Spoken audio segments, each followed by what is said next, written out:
Bonjour à tous, j'espère que vous allez bien. Aujourd'hui, je vais vous apprendre à exécuter la roulade avant aux anneaux, ou qu'on appelle aussi le front roll. Et pour ceux qui ne savent pas à quoi ressemble ce mouvement, je vous montre ça tout de suite.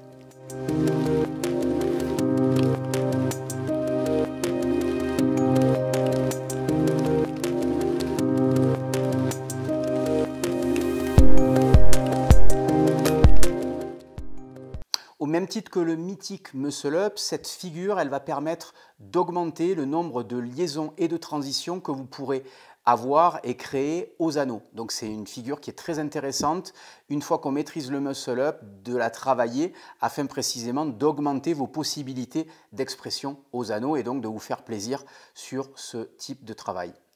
Alors pour la maîtriser, il faut d'abord maîtriser le Muscle Up en équerre, la montée en chandelle aux anneaux ou aux barres parallèles. Donc en général, je conseille de démarrer par les barres parallèles et puis éventuellement de progresser aux anneaux.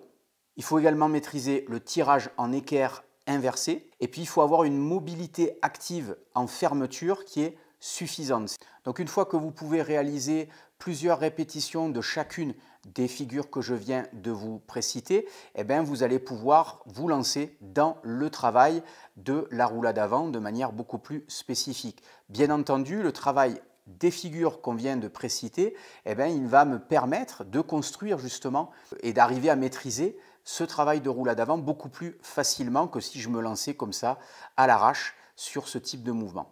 Pourquoi? Tout simplement parce que je vais construire à la fois la force et le contrôle au niveau articulaire, au niveau musculaire et en même temps le contrôle de mon corps dans l'espace. Donc forcément, j'aurai beaucoup moins d'appréhension une fois que je maîtriserai ces différents éléments de la figure à pouvoir passer sur le travail de la figure elle-même. Donc bien entendu, pour maîtriser cette figure, en plus des mouvements prérequis que je vous ai cités, il va falloir rester très régulier, il va falloir rester persévérant, c'est-à-dire une fois que vous vous lancez sur cette figure, il va falloir la travailler de manière régulière, 1 à 2 fois par semaine, l'intégrer dans des entraînements 1 à 2 fois par semaine. Bien s'échauffer, on va voir que c'est un mouvement qui pousse justement les articulations des poignets, des coudes et des épaules à un niveau supérieur. Donc c'est très important de bien les préparer, il ne faut pas se lancer là-dedans à l'arrache. Mais une fois que vous respectez tous ces prérequis, à savoir les figures pour bien démarrer, l'échauffement correct, la régularité, rester à l'écoute de son corps, d'ici quelques semaines ou quelques mois, ça devient une simple formalité. Donc à présent, on va voir comment bien exécuter la roulade avant aux anneaux et puis bien entendu tous les exercices qu'il faut maîtriser avant de l'effectuer ou tous les exercices que vous pouvez continuer à faire dans vos séances pour entretenir cette figure dans le temps.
Comme je vous l'ai dit au début de la vidéo, la planification et la récupération de ce travail est très important.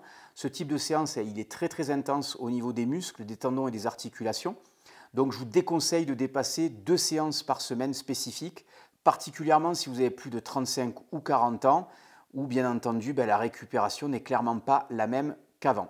Vous pouvez bien entendu continuer à travailler le bas du corps en intégrant des séances de HIIT ou en intégrant des séances de renforcement musculaire, mais sans utiliser le haut du corps, et éventuellement vous pourrez rajouter une séance haut du corps avec peu de volume, par exemple avec des bandes élastiques qui seront beaucoup moins traumatisantes pour les tendons et les articulations et qui vous permettront précisément d'augmenter votre récupération et votre résilience corporelle à long terme.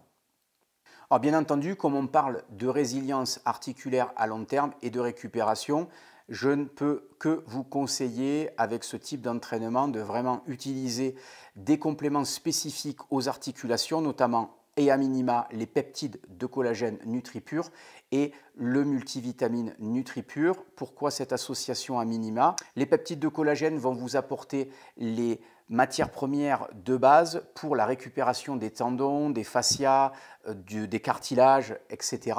Et le multivitamine va vous apporter des vitamines, des minéraux, des oligo-éléments qui vont agir dans toutes les réactions métaboliques nécessaires justement à la réparation de ces tissus. Donc c'est très important d'associer les deux et d'avoir à minima ces deux compléments alimentaires lorsqu'on fait ce type de programmation. Bien entendu, il y a d'autres compléments alimentaires qui peuvent être utiles en complément d'une alimentation bien réfléchie et bien calibrée, mais ce n'est pas le sujet de cette vidéo, mais je vous encourage à minima à avoir au moins ces deux compléments alimentaires, peptides de collagène et multivitamines.